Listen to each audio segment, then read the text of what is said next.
Right.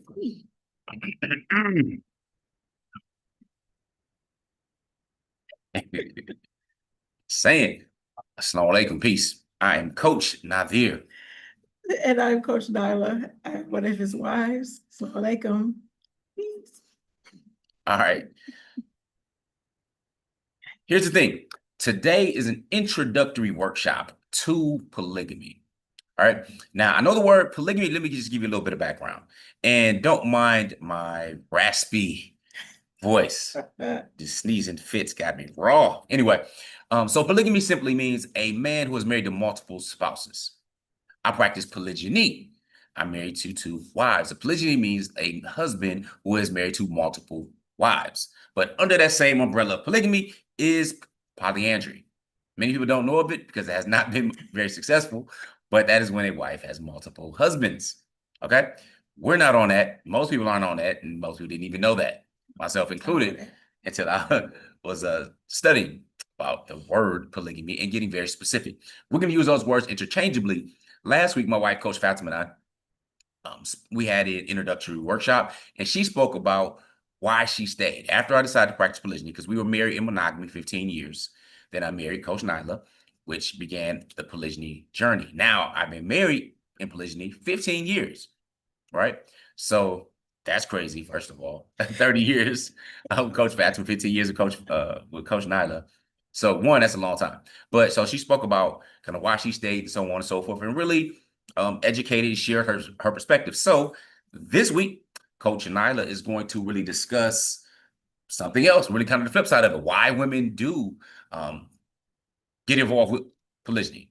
All right, why they stay, what are their challenges and issues and so on and so forth that they have to deal with as well. And I'll be here. I'll be kind of behind. I'm not really behind this. I'm in front of the camera right now, but there's some things that I need to do.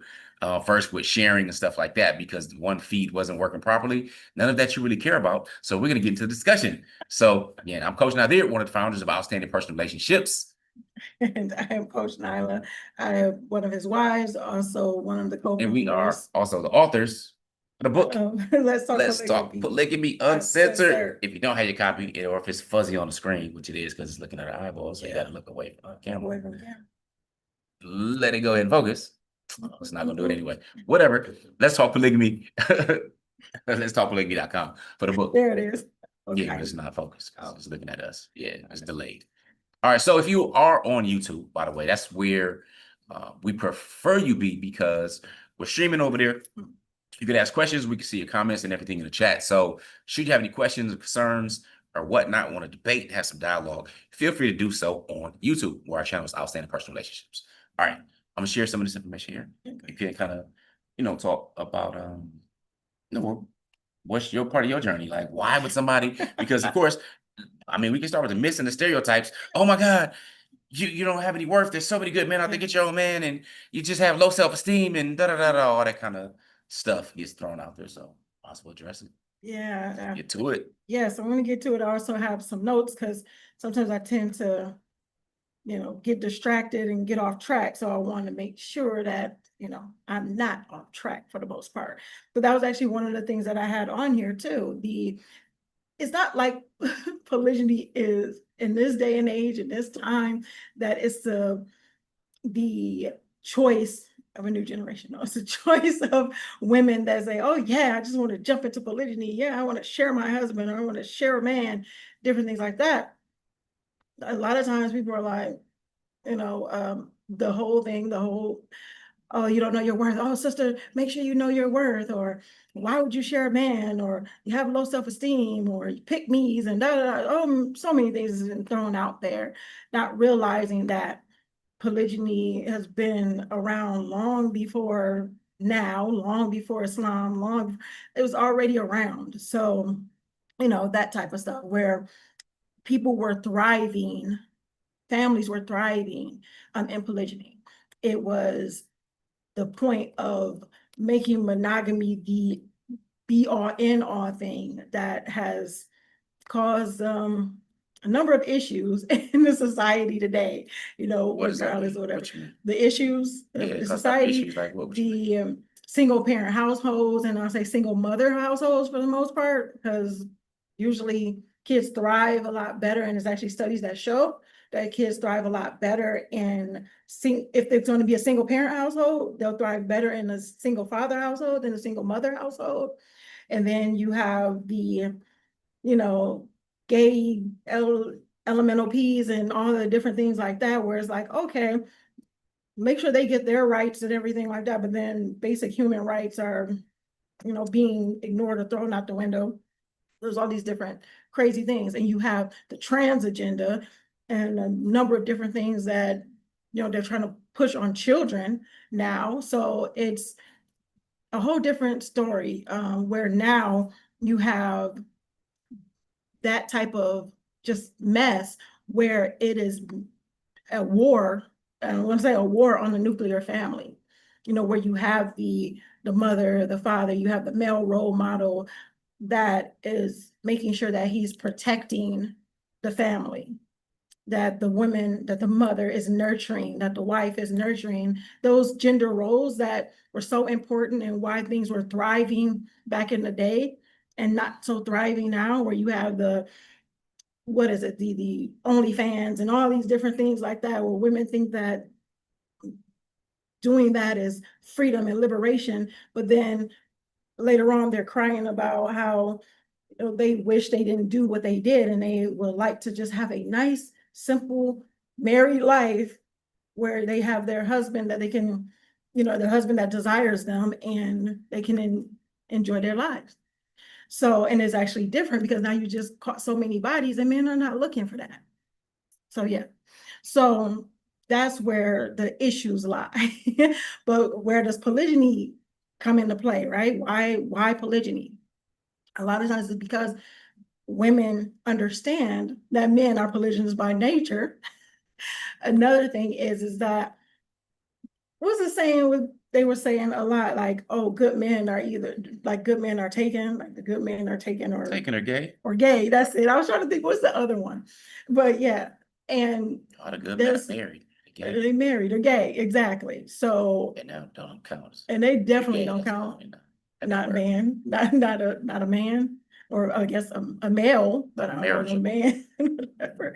So when it comes down to it, why polygyny? That's the thing. Women want to have a companion, not just, I'm going to go into my story, but not just from my story, but a number of women. You have women that are out there. I spoke to someone recently and she said, I'm older. I'm an older woman. And it's not just for older women either, but I'm going to get into what she talked about. She said, I'm older. I'm an older woman. I don't have children. I'm not in the market to have children because I'm past that point, that stage in my life. And I understand that polygyny may be actually the way for me to have what I actually want. And what does she want? To have a companion, to have a husband that she can enjoy the rest of her life with. So this whole thing where it's like, know your worth, sister, and all these different things like this, like, okay, according to who? Like, who are you to tell a person, and I'm saying that in general, who are you to tell the person that they don't know their worth because it's not what you will want or what you think you will want or what you think that, they should, that you don't agree with it or you don't want it. So then they're just, dummy heads, or they're crazy or they're psycho, but they're not harming you, not hurting society, nothing like that, and want to actually enjoy their lives, have companionship, be able to share, different things, share different intimate moments and their successes and everything like that with their husband. They want to be morally connected. Okay, but you're saying their husband, but this is somebody else's husband. Let's talk about that. Okay. Talk about you. Yes. What does that mean? Because now you just talking about being married. Being married. That's cool, but we're talking about polygyny. Polygyny. Why would some women choose polygyny? Why you choose polygyny? One of the things, I'm getting to you what mentioned a I couple did too, but one of the things is too, as I stated, women want to have that companionship, and we went into it a little bit where a good, a nice amount of good men are married already, and no woman, no trying to marry a gay dude. It's not just, that's not how it goes. So understanding that when it goes, Nothing. I didn't say anything about don't say that down in Atlanta. I didn't say that. I didn't say that. Anyway, so when it comes down to it, that's the thing. Let's go into, okay, why me? Why me? Why did I choose polygyny? The interesting thing is it wasn't a high on the list type of priority. Yeah, I just want to choose polygyny. I want to be married in polygyny. That wasn't the thing at all. I don't think that was actually I know that that wasn't the initial mindset of, yeah, let me find a man who's already married and let me go and marry this married man. No, I was actually in a monogamous marriage, and that marriage failed. And I already knew Coach Nadir and Coach Fatimah even before I got married in monogamy. So that still wasn't okay, yeah, let me, this is the guy, this is who it is. However, as time went on, and actually after the divorce and things as far as that, again, a single mother at that time, and not just because I was a single mother, but it's like, I didn't want to live my life as a single mom. I did not want to live my life as a single woman. I actually want to enjoy married life. I wanted to have a fulfilling marriage. I want to have a fulfilling marriage. My whole thing wasn't like, oh, I wanted to have a fulfilling monogamous marriage. I just wanted to have a fulfilling marriage. I want to enjoy time with my husband. I want to enjoy our family. I want to do those things.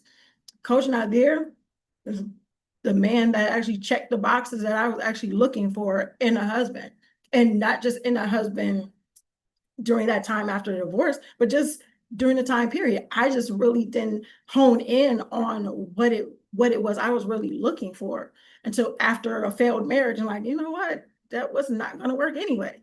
So let's be more intentional. Let's be more intentional. Let's say that. And when it came down to it, I was like, okay, this man is a leader that I would like to have for my family. A wonderful husband. I was able to see what he had to offer. That's the one thing that people talk about when it comes to incoming wives and additional wives, that they actually get to see not even just the potential of the husband, they actually see it in practice, see him being this husband, this leader, the father, all these different things that they're possibly looking for. They see it already because he's already in it. So they don't have to wonder. So I saw that. I saw the family dynamic, not only his leadership in the family dynamic, but also just the love and support and the care that he had for his wife, his children. And I also saw a sister figure, a sister in his wife. So I was like, okay, this is nice, beautiful, and everything like that. And I already, knew them anyway. So why not? Why not? And when they said the shoot your shot type of thing, well, I had my wife, my kill shoot my shot for me. And the thing is, I say, could have said no. Could have said no. What's the worst that can happen? And that's that thing. So sometimes you have people who have the issues with women who are looking into polygyny. And a number of things, there's a number of reasons. See, that was my reason. Those are some of my reasons. Some people that's not their reason. My reason is not their reason. Some women, I've heard women say that, well, I have this other stuff going on and I don't want to be like full-time wife, so to speak. You're gonna be a full-time wife anyway, but it's not this 100% of the time, everything. Exactly. So it's like, okay, well, I can still, go to school, or I can still do my business, or I can do these different things and not, have this,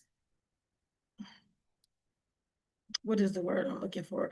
Where I don't have a lot of labor. I don't know. It's labor, type of thing, whatever. Yeah, it's these different things where it's not all the time. Because one thing is, I know that the days when Coach Nyla are not here, it's different. I operate differently than when he is. And it's not like, oh yeah, party over here, nothing over there. Yeah, seems like it is. When he comes in, okay, mind you, we're next door from each other. Coach Fatimah is next door, right? And then we're literally next door from each other. So he could it's just a couple of second walk, go through the door. There it is. So there's sometimes you're like, oh wow, just party over here. You don't be making this stuff. When I'm like, come on, some of the stuff you don't even eat. He's the health guy. So some of the stuff, I don't want to make the unhealthy stuff, when he's not, when he around. So I just make it when he's not around. I'm just saying. Party, like I said. But it's these different things where. Well, I want to interject. Okay. For the men who are here and listening, first of all, one of the things I forgot to ask you guys, let us know where you're from. Oh, yeah. What continent are you on? What country are you in? Have you already had a time change? Are you in a place that does not have time change? More wise. Or are you waiting for yours to come tomorrow? So where you at? If you have questions, of course, you got to catch us on YouTube. Now, on YouTube, since we are live right now, what I want you to do with your questions is put like a few question marks first. So before you even start the question, several question marks so we can easily find them, and then we'll go ahead and address some before the night is done for us, or for the morning for you, depending on where you are in the world. So a couple things I want to point out, though, for the men. You will notice that in the discussion thus far, Coach Nyla was mentioning that she wasn't looking for polygyny, didn't know anything about polygyny. So one of the things that I teach and I work with men on in particular is increasing their value. Of course, as men. Men say, where are the women that are looking for? There's not like a group or a flock of women that are sitting somewhere waiting. We're the ones that are open for polygyny. That I've never come across that. All right. Never. I don't know what that is. That's a hidden secret. I don't know where a bunch of unicorns are. Then it wouldn't really be unicorns, right? They just talk about so waiting for polygyny. This is this misconception. However, if you're building yourself into being that type of man that is attractive, all right, more than just physically attractive, of course, that helps, but working on what we talk about and deal with when it comes to frame in particular, this acronym, that matters. Okay, people are looking. I'm looking. I have daughters that want to get married. So I'm looking for different husband material. Okay, so I'm just saying people are paying attention to those who do raise above the mediocre many. So with that being said, and you, IG, if you want to ask a question, tap in with us on YouTube at Outstanding Personal Relationships. So you can go ahead and continue. I just wanted to make that clear, that because even though she's talking and she's sharing, kind of her story and what other people are looking for, they're not like, oh, I want to find a polygynous man. They're still open, to marriage. Traditionally, what we're taught is monogamy is the only way in the West. Now, we already know that you already got a 56% chance of failing, period, when it comes there. All right. Think about that. Would you get on a flight with a 56% chance of not making it safely to his next destination? Probably not. You know what I'm saying? But people do it every single day. It is what it is. Again, we're not anti-monogamy. We're simply pro-morals. And with polygyny, that is an ancient form of marriage that has a lot of modern day solutions, as some of the people are already talking in the chat regarding about, the black family households and so on and so forth. So hand it back to you. No, and I'm glad you said that, especially about the attractiveness factor, because it allows you to stand out. What you say, stand out over the mediocre masses. And it's true. It's not that people are just looking, because I was not looking. I was not looking into polygyny. However, after reading the book by Bilal Phillips, Polygamy in Islam, I know some women hate that book. That book was eye-opening for me. It wasn't, as it wasn't the book like how we wrote to actually tell you about kind of like the practice, like what things look like. So I didn't know that part. I was kind of ignorant to that. But the basic principles made so much sense, because it made sense to me about the solution to the modern day problems of like single parent households and different things like that. I'm like, okay, and the protection of women and those things. So like that makes sense. I wasn't looking at it from that point. I went like, okay, yeah, I'm going to get into polygyny. I just like, oh, wow, that makes sense. Why was I looking into that? And I wasn't looking into polygyny, either way. It was because when I was studying Islam, because I was brought up Christian, but I'm like, okay, this is got to be something else out here. But my main thing was trying to figure out why other people believe what they believe. That's how I came to, came to my study of Islam, and it just made more sense. And I just kept studying. But when I was studying, people would say, well, they can have more than one wife, right? No matter what. I never heard that before until I'm telling people that, what? I'm studying Islam. Oh, the husband can have more than one, the man can have more than one wife. And I'm like, that's interesting. That's intriguing what that's about. What is that about? Picked up that book, read it. Oh, wow. Okay. It's not what I thought it would be. It's not like, oh, just want to, you know, satisfy his lustful desires and all these things. It's like, wow, this is seriously helping the family dynamic. This is really showing how to be connecting, how to connect as a family, even when it comes to the wives. So, and then knowing a lot. Now, talking about that, just to interject here, there are people, like you said, used to be Christian, right? And these Muslims, they can have, multiple wives. I used to be Christian, raised Christian, kindergarten, grade school, private parochial school, studied catechism every single day. Was Lutheran. So, yep, we had our catechism 99 Theses with Martin Luther, whom Dr. Martin Luther King Jr. was named after. So, it was pretty educated in that, and absolutely saw polygyny all throughout the Bible. All right, 700 wives, 300 concubines. I just need to let some people know that when you talk about these lustful desires, it's easy to dismiss things. It reminds me of when Chappelle was talking to Oprah. And they were talking about, Hollywood, they're just crazy, and these people were crazy, and Martin in the middle of the street and going crazy, and Britney Spears and all this kind of people call them crazy, and it's easy because you just dismiss them. You don't have to think about it.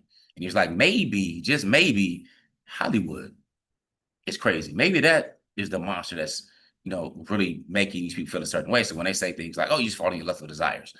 Well, let's really talk about that. We have a multi-billion-dollar porn industry, ran by Zionists. Owners of OnlyFans and like Pornhub, for example, came out ran by rabbis. That's something. It is what it is. That's just facts. You got escorts, prostitutes, mistresses. You have women who specifically seek out married men to date. Look at sugar daddies, even zaddies these days, right? So all of this stuff goes on. Nobody's like lining up at free clinics talking about my husband. You ain't this because he married his polygamy. That's not what's going on. You know what I'm saying? So let's not act foolish about it. Furthermore, when it comes to satisfying your lustful desires, outside these last 150, 200 years, there was something that was in effect, well-known, practice ever since, called concubinage. So there were concubines and stuff for that. All right? Throughout every religion, every spiritual book that claims to be from God, for example, has a form of polygyny in it. The difference is with Islam, you're not going to change that. All right, whatsoever. It's not going to happen. So Islam came and restricted it to 4 wives, up to 4 simultaneously at one time. That's it. It's a max on it, and it gave specific rules that they are equal.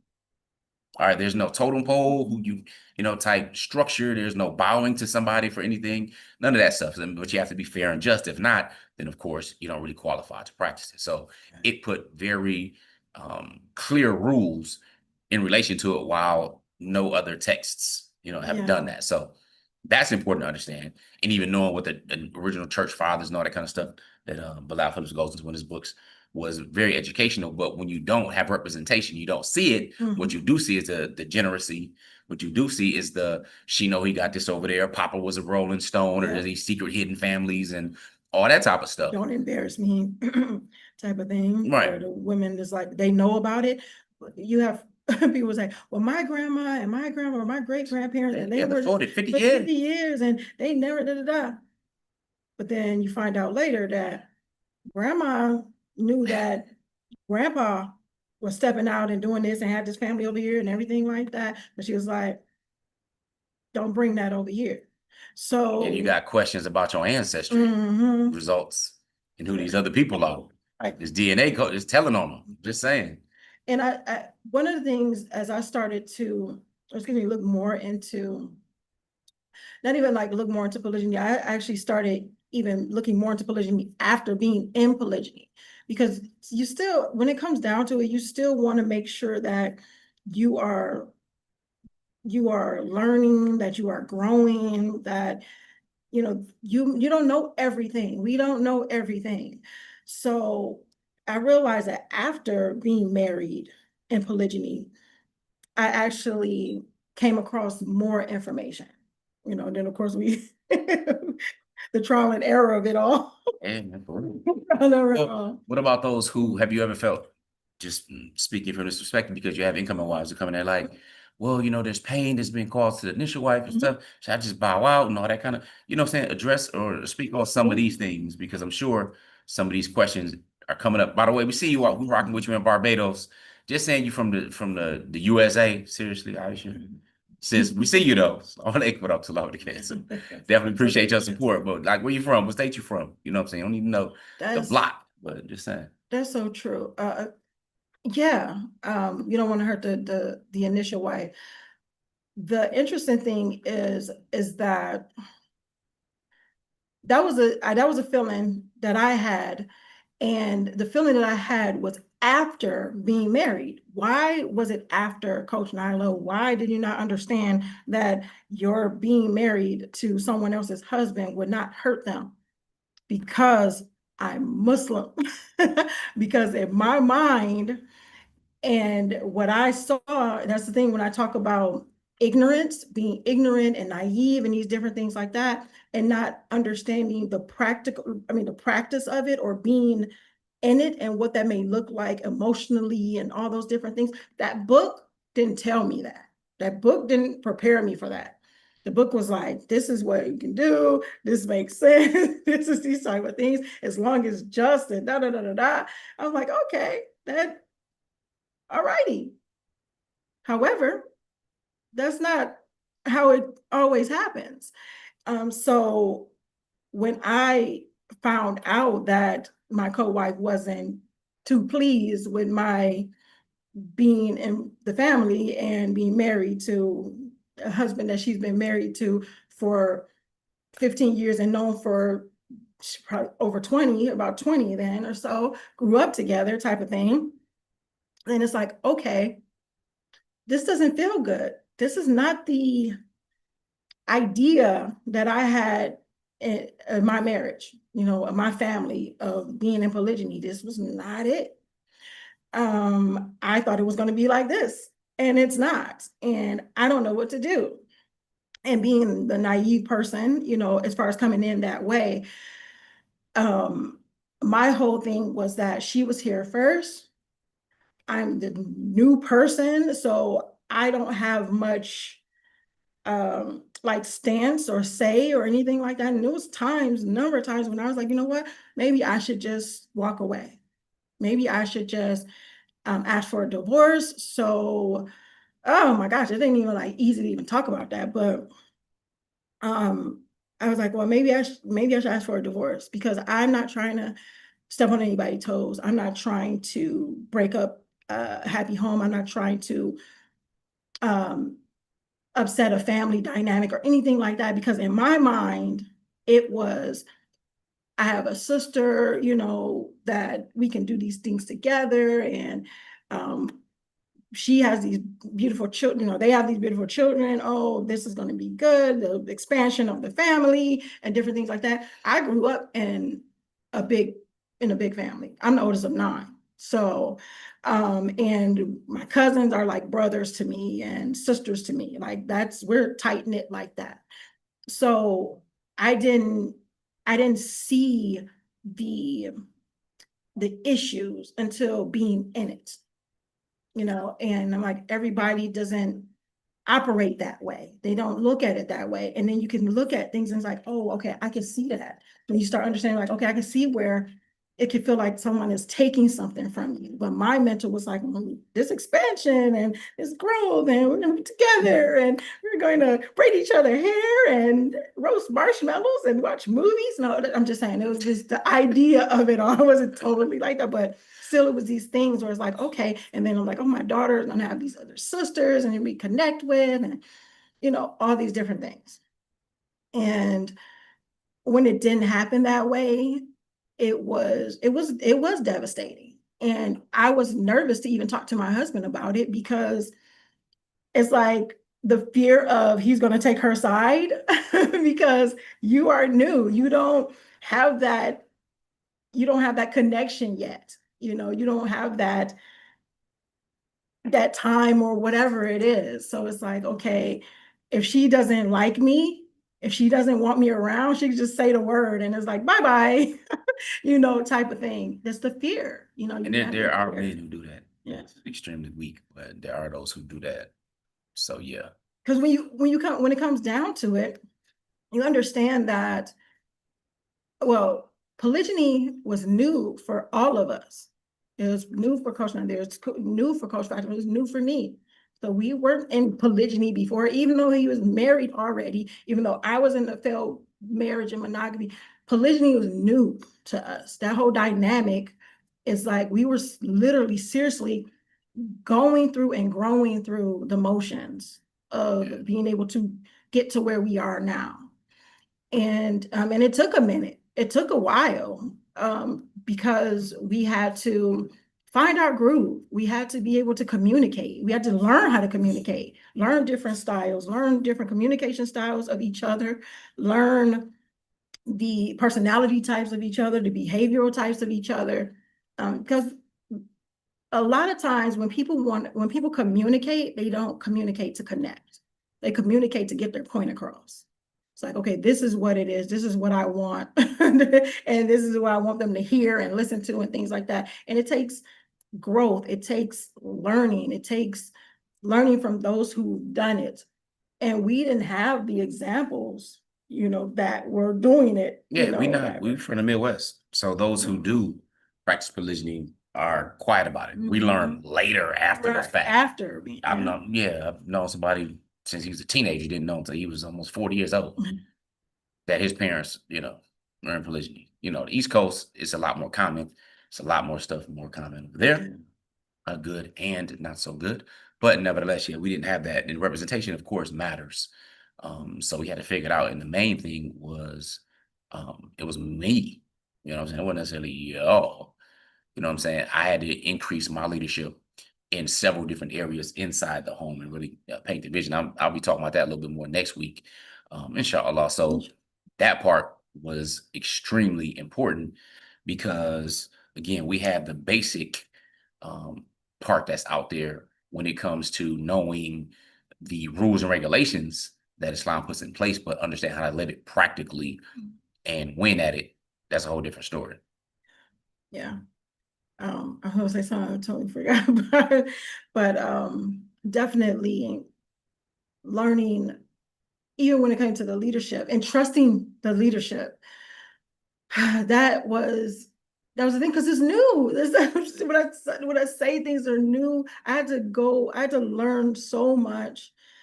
Being a woman who was raised by a single mom, and being the oldest of 9 and different things like that, having different, I would say, masculine energy, you know, type of thing. And it's like, okay, well, but wanting to embrace more of your feminine energy, but don't really know. Like Coach Arthur said, representation matters. Like my mom looked the part and she kind of was this struggle between, you know, feminine and not feminine when it comes to making sure things happen. And it just wasn't, you know, being brought up in something like that is confusing when it comes to relationships, when it comes to marriage. And, you know, she wasn't married. She didn't marry until, I think I was an adult when she actually was married. So, and then that marriage ended in divorce, and that was a disaster. and seeing those things. So even like I said, when I say representation matters, I didn't see a lot of even positive monogamous marriages in my life. So until I was like, I'll see people from a distance, kind of like jobs that I worked at when I was growing up or something on the lines of that. But it was, like I said, from a distance. So it was a confusing thing, but it was like, okay, you want something done right, you do it yourself. You want you do. It was those type of that mentality, even though my nature, the natural part of me is like, I want to be the nurturer. I want to be the caregiver. I want to be these things. And it's like, I don't know, because I'm so used to it. I'm conditioned to being, to fighting both sides, So to actually have a person, and you see it, like my thing, like I said, Coach Nyla check these boxes because I knew in my heart, I knew in my nature what I actually want. I want to be able to have a person that is strong, is fearless, is like these type of things that we talk about for the masculine frame. I knew that that's something that I wanted, whether we can explain it that way and clearly like that, but it's something that's already in you. Like when women say, oh, can't believe that, well, how does he want multiple wives, or how can he da da da? It's something that is in them. Like it's certain things that's in us that we may not be able to explain it, or then later on we're like, oh yeah, that is why. That's the reason why. We're just different like that. So there was this thing, it didn't matter. And yes, I'm gonna say that. And some people, it's gonna probably ruffle some feathers. It didn't matter that he was married to someone else. That wasn't the thing. That wasn't the deal breaker. Because I saw the family dynamic and I saw the leader in him. So I believed that it would work. I believed it would work. But when we were actually in it, it was terrifying because I'm like, okay, did I make a mistake? Did I put, am I in the wrong place? Am I causing these issues? And I don't want to cause the issues. Let me just step back. Okay, so now you've said that several times, which begs the question, okay, Why didn't? so now, no, not why didn't you? But if you were to do it again and you weren't as naive, then what? Would you Okay. have done it? Would you have said, all right, yeah, this is the guy still? Yes. Or would it just be like, well, I'm not naive anymore? No, I would because, but I would have went into it differently. Like as far as my mentality, as far as my positioning, and not the position like, yeah, I'm here, bow to me, or I'm here and forget what y'all were doing before, type of stuff. Do what I say. No, I'm talking about as far as my coming in was so to the point where it's like, I want to be liked and not to ruffle any feathers, not to hurt anybody, not to do anything that it was that, like I stated, was like, maybe I shouldn't be here, or maybe I should just be in the background too whenever someone decides to bring me out, saying, kind of like, let me just sit on this shelf here, let me sit in this closet until, it's like, okay, we ready for you now, type of thing. It would have been different, where it's, okay, I know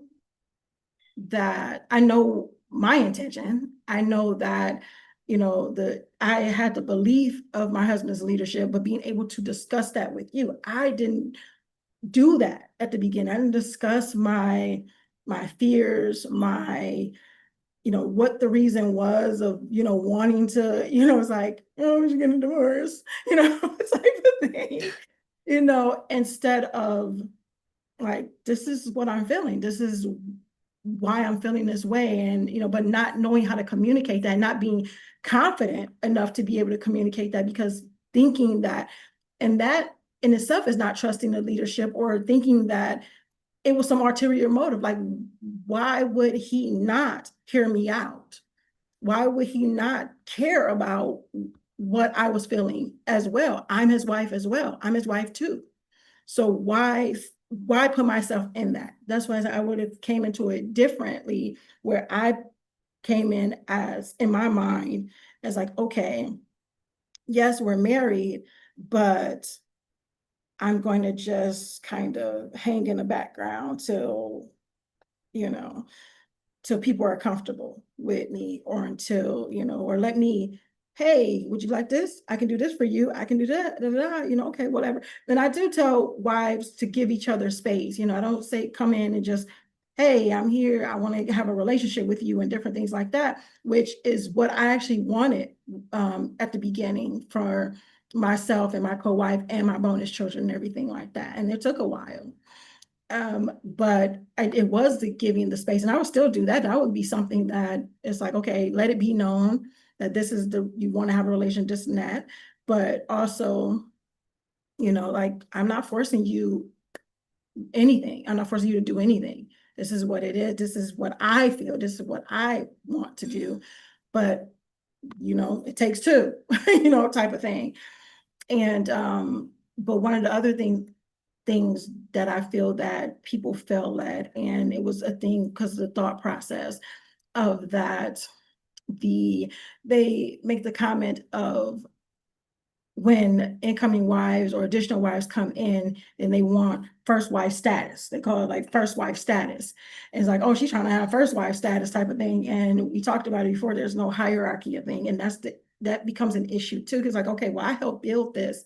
And I get those things. Like, these are not things that go unthought about. And that's not even like a word, but I just made it up. Where when you go and, like, people will say, oh, income wives don't understand. They don't, until this happened to you, don't say nothing. Don't talk to the da da da. Challenges are challenges. Pain is pain. Hurt is hurt. These certain things. There's some first wives don't have the same experiences as other first wives.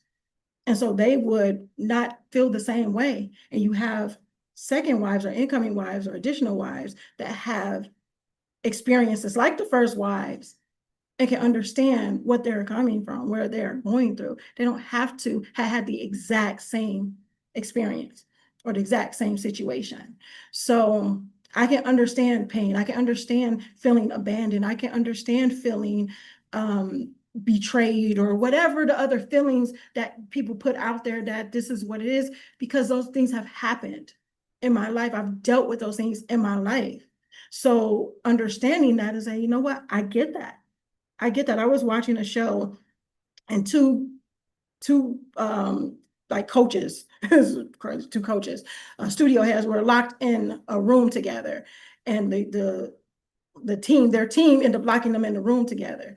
And they had this big old rivalry and all these different things like that. But then after talking to each other, being locked in that room together, they realized they had so much more in common than they thought. Not only did they have so much more in common, they were seeing the good, they were seeing all the lights and glitter and glamour of the other person, and not the struggle of the other person. And they were like, well, because they thought it was just me. Oh, I'm going through this and you're taking everything from me. And the other was like, okay, you have all of this and I have none of this. And, so sometimes it's like, okay, where's the gratitude for what you have?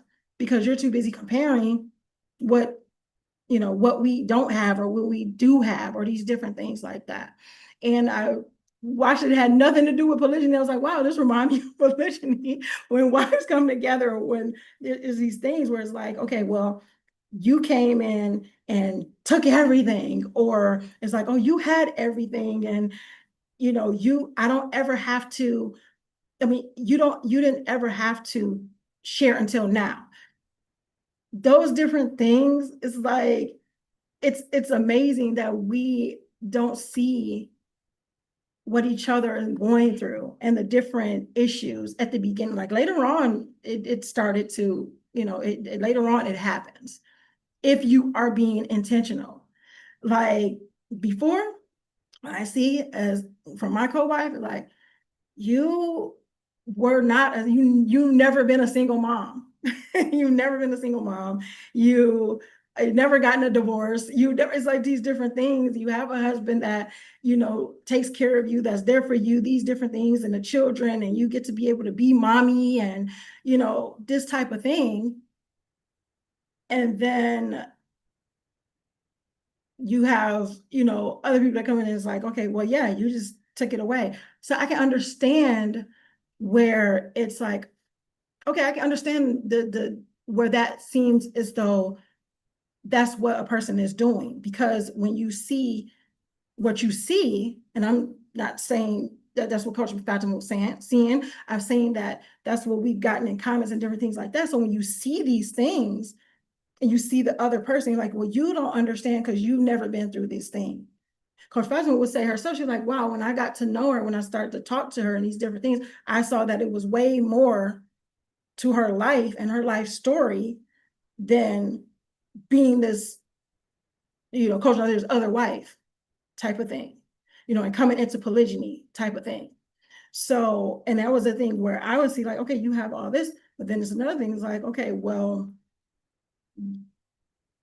you, what was that? I was thinking about, not being able, you have these different things, but then you have the incoming wife. It was like, okay, yeah, people will say, oh yeah, you're the new shiny thing. It's like, you don't have to worry about this, but you have incoming wives to say, you know what? I've never had the opportunity to have him as every time, regardless of even if it's his time with me, so to speak, his time with me, there's still another wife. There's still another wife he has to make sure that she's taken care of. She's taken care of. She's thought about these different things like that. Would I ever think that Coach Nazir is not thinking about Coach Nyla because he's in my presence? That would be idiotic. That would be idiotic, and that would be so, for me, that's evil. Like, I don't like that. I think that you should think about your wife. You should wonder what she's doing. You should take care of her. You should find out, or anything, or you should be available. We say this, and he's talked about it too.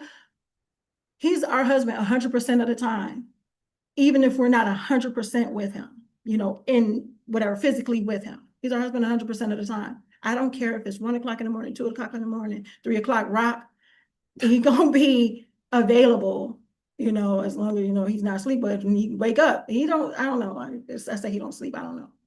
It's very rare to see him sleeping, but those type of things, it's like being able to work together though as a family and see the family dynamic. That was my thing though. I've always seen the family dynamic. And that's what I like to teach women to understand, women who are in polygyny, women who are considering polygyny, is to understand that if you want to mind your marriage, I'm going to always go into the mind your marriage part, because when it comes to marrying someone and being married to a married man, or having a man who is married already, or I'll say like even with with first wives, the language is like, okay, not just my husband married again, it's like, okay, all around the board is like, my husband has another wife. So whether it's first wife, whether it's second wife, whether it's third wife, it's like my husband has another wife. So that being said, how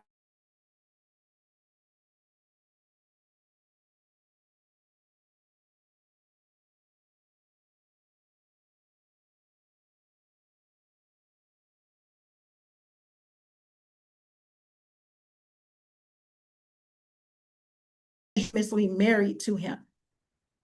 He's practicing polygyny, but you're monogamously married to him. So being able to say, how do we connect and not compare? That's the thing. The comparison trap is an ugly thing, where you don't know what the other person is going through, and you're not the same. I had to ask a client before where she complained about what the other wife had, and she was like, I want this, I want these things, I don't have this. And she was comparing. I said, do you actually really want what she has? Do you want? First she's like, yes, I do. I said, do you really though? Let's stop and think about it. She wanted like the house and the thing, like exact like what she had. She was like, oh, she has this house and she has this thing. And I said, do you want that? And she was like, yes, I do, because it's this and that. And I said, but do you really? I just asked her again, like, do you really? And she thought about it. She's like, no, I don't. I actually want this, because I'm like, do you want exactly what? Because is exactly what she has your personality, like what you like, how you would decorate it, how would you these types. She was like, no, I don't want exactly. I want she wanted the feeling that she thought her co-wife was having. That's what she wanted. She was like, she was like, oh, okay. Man, you can't win with those feelings, fellas. Please. So she wanted that feeling. And it was like, okay, so the thing is, how do you do that? So you can't expect your husband to give you that feeling. That's not his job to give you that feeling. You know, it's your job to understand what it is and how do I get this? How do I connect with my husband? Okay, I want this feeling. What does this feeling mean? Oh, it means connecting with my husband. Okay, so how do we connect? You know, and not how she connects, so I can connect the same way she connect and this and that, whatever, because this is what, like, he's not multifaceted. Like, that's the only way he likes it. That's the only way he wants it. That's the only way. No, he didn't marry a clone, you know, and then he didn't marry a person to be a clone of the other one, you know. So it's like, connect with him the way you're going to connect. Admire him the way you admire him, the way you guys connect that way, the way your, you know, your personal, what is it? Your personal, you know, what's the word? Not side, not side conversation, but your personal things that jokes, when they say inside jokes, that's the word I'm looking for, like inside jokes, looks, you know, things like that.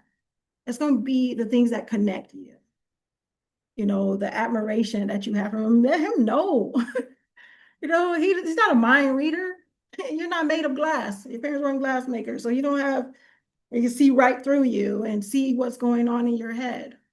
You know, so. All right, so we're gonna take and read some of these questions. If you have some questions, put some question marks out on YouTube. We will work to address them. Again, regarding polygyny, last week with my wife, Coach Fatimah, we discussed why she stayed and chose to stay. And this week, discussing why a woman would choose polygyny. So, yeah. So if you have some questions regarding that, put some question marks before your questions. And prayerfully, I'll be able to get to it. I'll be reading some of these up here. I see there's a lot of discussion by Lisa. We see you representing from Georgia. She says a number of different things. I believe that's really a Western thing, pushing monogamy only. For the Black American community, our culture has been plagued by the breaking down of the household. Absolutely true. I think it might have been Amos Wilson who mentioned that we're the only people who don't recognize as a war on Black family. Companionship is also a good reason to get married, no doubt. It's a non-Muslim group. We have to solve the basics first. For the Muslims, they have the family structure, and poly being a part of it is definitely different. Yeah, and we also need to recognize that we come from mainly being a Muslim group. Unfortunately, a lot of us are stripped of it during this entire American European slave trade, unfortunately. So let me see. People have multiple wives and took care of their families, and the families agreed to it. They're committing sins. Agree to it, committing sins of cheating, children outside of marriage. Poly arrangements make sense and are healthy. Indeed, they can be when they're practiced by people who are mature and focused on being growth-minded. Aisha M says there are a lot of good women out there who need good husbands. However, the majority of these men are married. It's quite possible. Do most men are open to poly? I usually see them with one wife, but the option to marry more. That's a very interesting question. Every single man that I know, that I've talked to, that's a Muslim man, likes the idea of poly, even wants to have multiple wives. But unfortunately, we live in a gynocentric society, and many have been societally castrated, I'll call it. Okay. So we are in the condition that we are in today. As men being weak, anything, if a man speaking up about something or a man gets upset about something, it's looked at as some type of form of abuse just by simply raising a voice about something or speaking on something passionately, for example. Unless he does the Mark Lamont Hill thing, which is a side note, but I want you to really look it up because I can't deal with sometimes people having our communities that some people are intellectuals, right? And they can be given a microphone, they can speak very well, they can articulate very well. You said that very well, you know, Huey Freeman. And so Candace Owens, who many people didn't like or don't like, and some are tending to like since she's actually growing and maturing, but she had a conversation with him. And he had mentioned that we do not allow social constructs to change biology. in our speaking. She interrupted and asked him, so can a man have a baby? Now, I want you to look this piece up. You can look on YouTube. It's not AI, not changed. He immediately said, it depends. And then sometimes. The man literally said a man can have a baby. Just before this, he said that we're not allowing social constructs to change biology. Now, why do I say that? Because again, it reminds me of my favorite Muslim comedian. One of the two is Dave Chappelle. I don't know if you ever saw the sketch with Rick James on there and talking about rubbing his boots in his couch. Some of you probably have, right? And then he said, I wouldn't do anything like that. And then, he literally said the same thing, but they rolled the tape right back to when he just denied it. And he's like, cocaine's a hell of a drug. I don't know. Never taken cocaine, but definitely sells well. But regardless, my point is that when you're dealing with a people who are looking and striving, trying to get identity, or they're trying to conform to so many different things, but you don't have that inner peace, then that's problematic. It's very difficult to look at the nuclear family in the West right now, where men are constantly getting chopped down. And it's looked at as being, the patriarchy. And I'm like, what's the problem with the patriarchy? Like, what's the issue? So what's the problem with a man leading the family? Are we just simply utilities or just sponsors or just be used to make everything else comfortable around you and just sit back and then get denigrated as though it's not part of our biology to pump out every second that I'm here to be building and growing 1,500 sperm cells? Is it supposed to not be that way? This is something new? No, it's not. So whether you're looking at a book by Dr. Nancy Cott, Harvard professor Dr. Nancy Cott, in her book Public Vows, when she discusses why the West is really on this monogamy kick, not because they follow it, but because monogamy really protects men in their pleasures. It says you have this one legal wife, you take care of her, and that's your responsibility. Anybody else, doesn't matter. This is how you do it. Whereas you can have as many girlfriends as you want. That's not against the law. Girlfriends, boyfriends, jump downs, whatever. You can have all that. That's totally fine and acceptable. Now we'll say, yeah, we don't really like that, but it's already expected. The last time you saw a bunch of groupies, a bunch of people just screaming and everything like that, and these are a bunch of men chasing after a woman. Interesting how that is, right? So whether it's athletes or these celebrities and stuff like that, how many women to capitulate their own things? I mean, Chris Brown puts the stuff in songs talking about it. Drake puts stuff in songs talking about these women.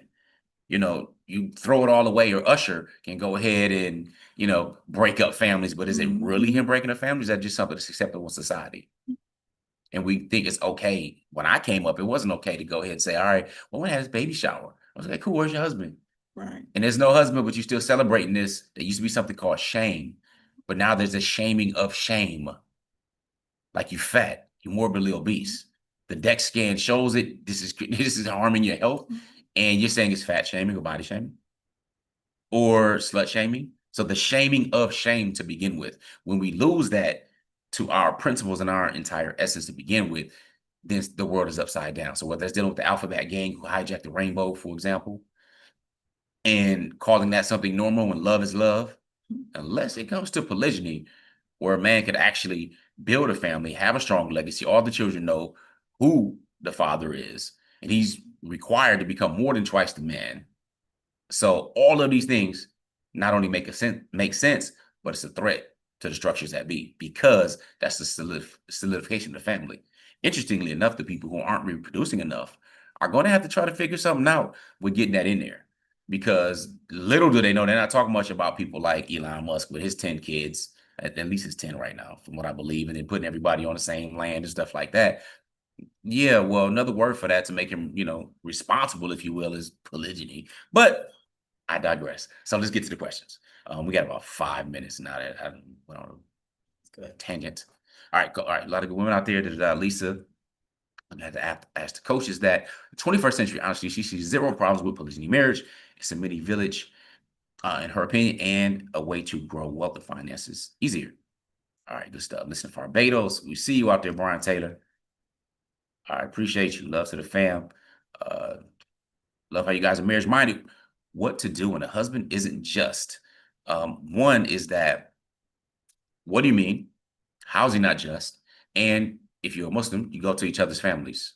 and you try to have people who love both of you, not just on a side with my daughter's right, my son is just right. Those who love both of you and actually want to help you succeed, go have them try to help mediate, see what's going on. There's a whole thing, because just because someone says he isn't just doesn't mean he's not just. I'm going to give you an example.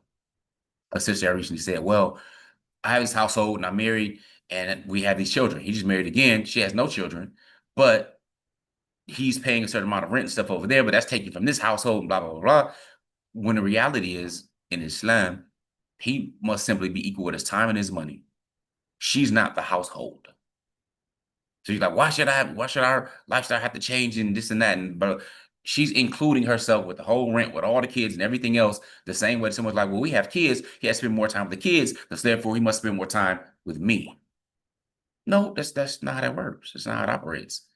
All right. You are the wife. He has to provide for you as a wife, her as a wife. You have children, a bigger household and all that kind of stuff, handles that stuff as well. Smaller household over there, handles that as well. He has children. His children go with him. You see, his children aren't on a schedule. They're his children. You see them whenever. All right. So let's not play these games. Anyway, at least you represent from Georgia. Jealousy was ordained for all of us, men and women, of course. Does your religion have marriage counseling to guide poly? I would say no. I haven't seen it. Some people talk about polygyny, but I'm gonna tell you something. I'll be frank, I've said it before. Our religious leaders have failed us when it comes to polygyny. Muslims especially, because it's regulated, they give it this thing where, first of all, it's only for certain conditions. I just saw this dude talking about today. He's Muslim. And, to make it more palatable in today's gynocentric society that's against the patriarchy. They say stuff, well, it's only for widows. During the time, it was a time for war, and this and that was happening. Yeah, it was a time for war. But here's the thing. Islam did not bring polygyny. Polygyny already existed. It's not restricted at the 4.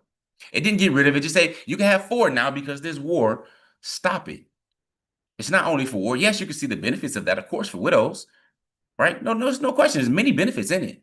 So you say, okay, it's for widows or it's for single moms.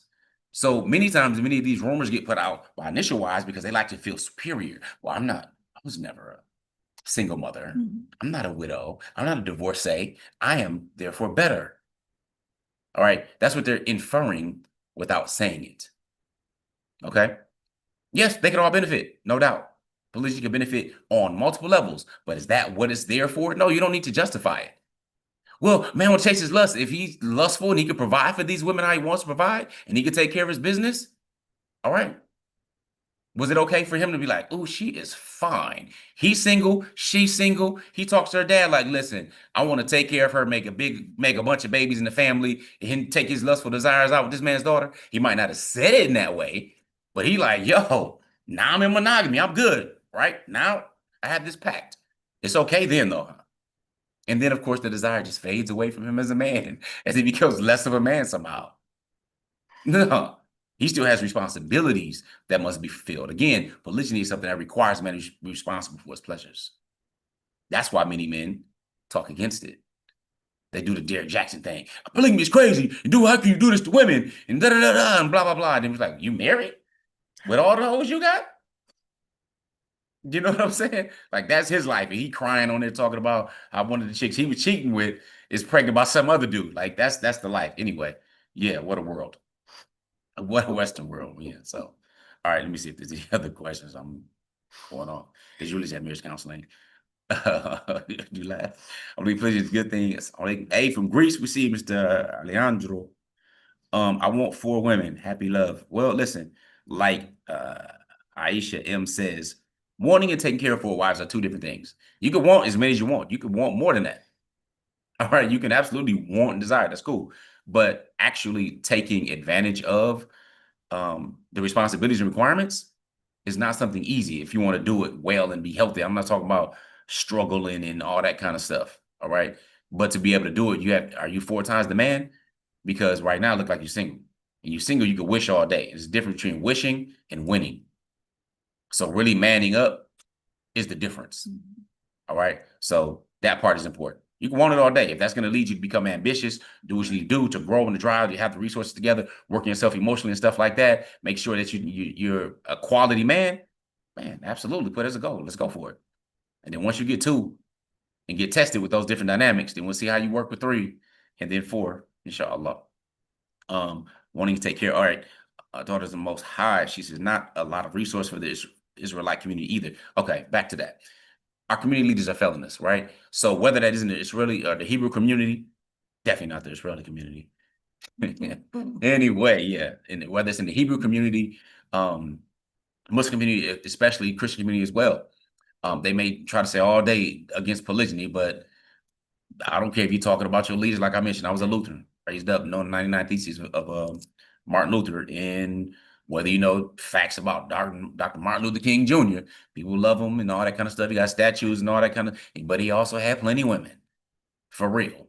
You know what I'm saying? But polygyny just wasn't a thing. Not that he was looking for polygyny, but he had plenty of women. But polygyny makes it something honorable to have wives and take care of them and what comes from them, these children, versus birthing bastards, which has always been looked at, even with the term bastard, meaning a child is born out of wedlock, if you will, as something dishonorable, something that is not noble.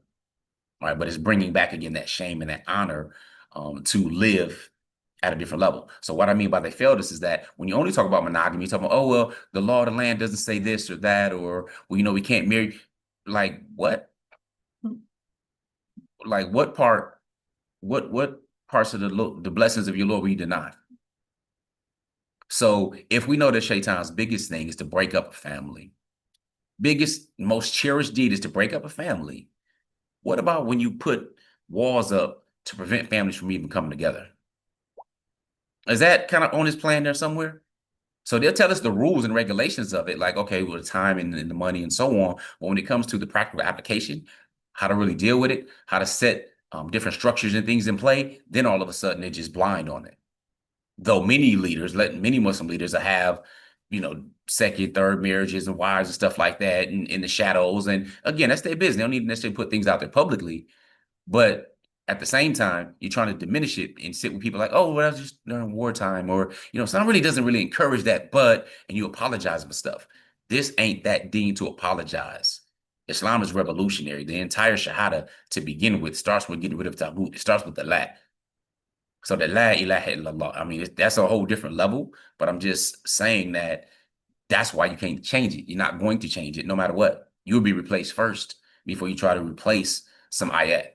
So you can try to apologize and all this type of thing, but the reality is until you're able to get rid of all testosterone from men or bring it down 10 levels so they can be equal to a woman, a man is not a woman. He's not simply a woman with a penis, and a woman is not simply a man with a vagina. All right, we are different. We're complementary. We need each other. But polygyny is simply a form of marriage, as is monogamy. And we are pro-morals. So for those who want to be more, want to do more, want to become more, whether that is family, whether that is women, whether that is resources and assets and so on and so forth, polygyny is likely the moral solution. All right. It allows the man to continue being a leader versus being weakened and having sex weaponized against him, which tends to happen quite a bit, especially with the shame and with the guilt that goes on, that many men feel like they have this internal pull and struggle about. Really had this desire for polygyny, but now society's going to look at me in a certain way as though you chasing your lust and how come one's not enough, or she's just not enough and all this kind of stuff. So yeah, that's a lot there. Now, somebody did ask over here, I'll let you know, got to go to YouTube, but I did see it before it scrolled on by. She said, how can a man actually love 3 or 4 wives? So that was the question. And we're going to wrap up like literally, you got 3 more minutes and that's a wrap. So how can a man love multiple wives? I would posit to say the same way that he can love 3 or 4 or 5 or 6 or 7 children. One of the things about love is it's expansive. When was the last time that you were like, you know what? I'm all loved up. I have no more love to give. You know, see a movie, see a pet, see another relative or a new baby born. It was like, oh, shucks. My little cousin was just born. She's like 3 weeks old and you're brand new. It's like, no more love. You know what I'm saying? Like I've been loving for so long. Love is expansive. All right. And don't mistake the length of a relationship or love for the strength of relationship or love.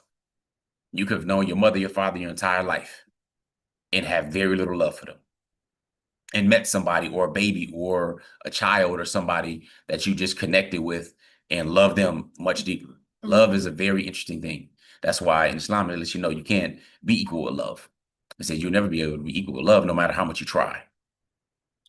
Okay. So, but it's not about the love and emotional part. It's about treating them well and being fair and just as best of your ability. Otherwise, just only marry one. Yeah, I just when you were saying that the time, it doesn't, I was thinking about different people.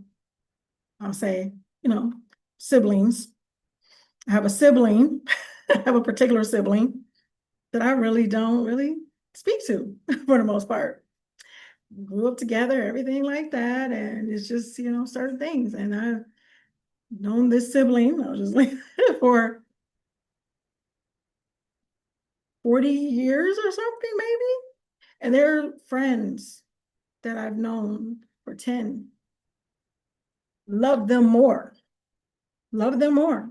It is what it is. And it's, I don't know, those who understand. Some people are like, oh, how dare you? That's family. No, it's my relative. Sometimes it's what it is. Sometimes you're just related to me by default. And sometimes, those who are not related to me are family. So, and that's where the love goes. So, but just knowing that, just when you said that about the time and things like that, sometimes people get that twisted, or even that they're blood related or something on the lines of that. It's like the position of the person determines the love that they should get, type of thing. And it's like, yeah, no doubt. Not really. Not really. There's that, that expectation, that privilege, that feeling that they're superior. Yeah. You know what I'm saying? There's that entitlement, if you will, the time. So with that, look, if you're watching this on YouTube, like it, share it, make sure you are subscribed. That will definitely help the algorithm let other people know that we out here trying to make our difference. And if you have not already got the book, Let's Talk Polygamy Uncensored. Why? Like, I shouldn't even ask you why. Go to polygamybooks.com, grab it, or go to Let's Talk Polygamy and do that. I am doing a live webinar this Tuesday dealing with men and leading a polygamous family. So if you're interested as a man, you want to be on that webinar, go to polygamywebinar.com, register. It is for free, and I will be going into that and breaking some stuff down. Now, there's one last question I see that just popped up. Why you wanted to come on late like that, Creek? Like, what's happening, man? Creek Lockseed. All right. How should I, as a man, steel myself in proceeding with this lifestyle? My first wife is incredibly reluctant. Polygyny is something we discovered during our relationship. She doesn't like it. All right, listen. First, I don't expect her to like it. All right, she should like it. Women are possessive, stuff like that. I get it. Here's the thing. There are 5 areas I'm going to be talking about on Tuesday, November 4th, inshallah. So go to Polygamy Webinar, first of all, and register. Okay, that's the simplest thing. But there's frame, Frame. There's for males and for females. 1 is fearless. R is reliable. A is ambitious. M is masculine. And the E is exceptional. And the me, those are really the 2 biggest letters, if you will. The masculinity and being exceptional. All right. Increasing yourself in each of these areas will make you somebody that is not only a good catch, if you will, but that's not somebody easy to leave, and they've already proved their value and they demonstrated it. Don't expect her to like it. Don't expect like my Coach Fatimah didn't like it. I mean, we're not just like, oh yeah, it's my husband. It means less time for me. Like, no, let me sign up for that train. Unless you're the right guy. Unless you're the right guy. All right. You might have women who would marry right now and be like, look at Aisha Curry over there checking for these dudes. She's checking for attention, competing with her husband. Like, what? Are you serious? Meanwhile, you probably have about 1,000 of them in the same stadium or more that'll be more than willing to be better at whatever it is he may have thought he saw in her a long time ago. And minimally with respecting him and his family and the family honor. At least that's just what I see from the outside looking in. All right. And then the feminine wise or female frame, is feminine, respectful, admiring, and affectionate, mature, and exclusive. See, men have to build their value while women have to preserve theirs. Now, when I say men and women, that's not in general. I'm talking about quality men and women. Bums, ratchets, they don't care. We're not talking to them. Right. And they're not here. So with that being said, prayerfully, you got some good benefit. We're going to dip out. So that's the last question we're going to deal with. Appreciate y'all. Make sure that you are choosing to be outstanding, because average is nothing but the top of the bottom of the top. So with that being said, make sure you take care and take charge. And make sure I'm growing intentionally, loving fearlessly, and connected on a higher level every single day. day. All right, y'all. Assalamu alaikum. Alaikum. Peace.